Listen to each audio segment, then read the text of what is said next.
नमस्कार जोहार, आप देख रहे हैं न्यूज रांची मेल। प्रधानमंत्री नरेंद्र मोदी के 11 वर्ष पूरे होने पे पूरे भारत देश में कई सारे कार्यक्रम के आयोजन किए जा रहे हैं। इसी को लेकर झारखंड के रांची में भी एक प्रोफेशनल मीट का आयोजन किया, जिसमें पूर्व केंद्रीय मंत्री स्मृति ईरानी भी मौजूद थे। पूर्व केंद्रीय मंत्री ने प्रोफेशनल मीट में 11 साल में प्रधानमंत्री ने क्या कुछ किया है वो बताने का भी काम किया। मौके पर क्या कुछ कह रहे हैं, आइए आपको सुनाते हैं। अभी भी 90 लाख सेल्फ हेल्प ग्रुप के माध्यम से 8 लाख करोड़ तक की राशि केंद्र की सरकार से नहीं पाई थी। ये सरकार की उपलब्धि है, समाज की उपलब्धि है, राष्ट्र की उपलब्धि है। और यहाँ कुछ बहनें होंगी जिन्होंने वर्षों वर्ष संगठन में सेवा दी है।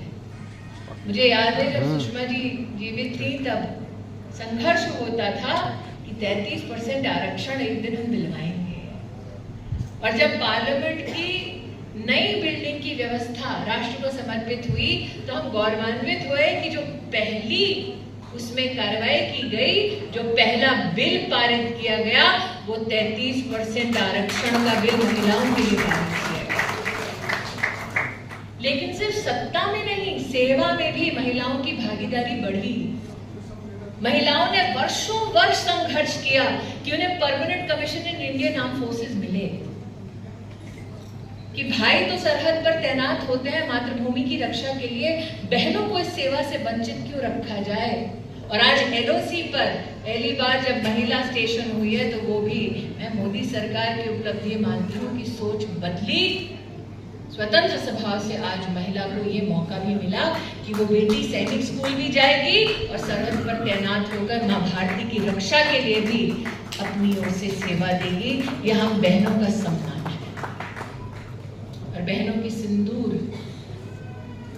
की लाज रखी हमारी भारतीय फौज ने और दुश्मन देश को मुंहतोड़ जवाब दिया। और आत्मनिर्भरता की प्रधानमंत्री जी वर्षों वर्ष बात कर रहे थे, तो उस आत्मनिर्भरता का एक प्रमाण दिया आज हमारे देश में बना तंत्र डिफेंस इक्विपमेंट, उसका एक्सपोर्ट 34% बढ़ा है। इसलिए आज आप सबसे आग्रह करने आए कि जब भारतीय जनता पार्टी का कोई भी कार्यकर्ता आपसे मिले तो निश्चित रूप से संवाद की दृष्टि से, समन्वय की दृष्टि से पार्टी की सरकार की उपलब्धियों के बारे में चर्चा निश्चित रूप से करें। अगर आपके कोई सुझाव हैं हमारे नेतृत्व तक पहुंचाएं, क्योंकि जैसे रविंद्र जी ने कहा, लक्ष्य हमारा एक कि प्रदेश और देश की प्रगति होना चाहिए और उस प्रगति में सहयोग हमारा होना चाहिए। गरीब कल्याण की भावना के साथ, किसान कल्याण की भावना के साथ, सुशासन की भावना के साथ हमारी सरकार की कई उपलब्धियां हैं। अरे एक ऐसी सरकार आई जिसने 11 साल में 25 करोड़ हिंदुस्तानियों को बहुआयामी गरीबी से उभारा है ताकि वो भी उन्नति के पथ पर चल सके। ये कार्यक्रम मात्र उपलब्धियों को गिनवाने का कार्यक्रम नहीं है, ये कार्यक्रम हर नागरिक तक पहुंचकर आभार वंदन का कार्यक्रम है। मैं नहीं जानती, यहाँ मीडिया के भी मित्र हैं, प्रोफेशनल भी कई यहाँ पे सहयोगी हैं, कुछ ऐसे लोग हैं जो भाजपा के आमंत्रण पर आए हैं। वो भाजपा से शायद पहली बार मुखातिब हो रहे हैं, मिल रहे हैं। हम नहीं जानते आपने किसको वोट दिया, किसको वोट देंगे। हम इतना जानते हैं राजनीति हमारी चाहे कुछ भी हो, राष्ट्रनीति हमारी एक है।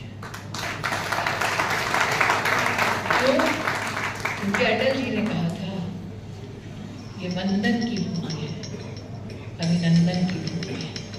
इसकी नदी नदी हमारे लिए गंगा है, इसका कंकड़ कंकड़ हम सब के लिए शंकर है। और हम जिएंगे तो इस भारत माँ के लिए और मरेंगे। चंडीगढ़ में देखा था कितने लोग आए थे अपनी सेवा देने के लिए, माँ भारती के लिए, एक ही पुकार पर। हम जिएंगे तो इस भारत माँ के लिए और मरेंगे तो इस भारत माँ के लिए। और मरने के बाद भी गंगा जल में बहती हमारी अस्थियों को अगर कान लगाकर सुनोगे तो एक ही आवाज आएगी, भारत माता की।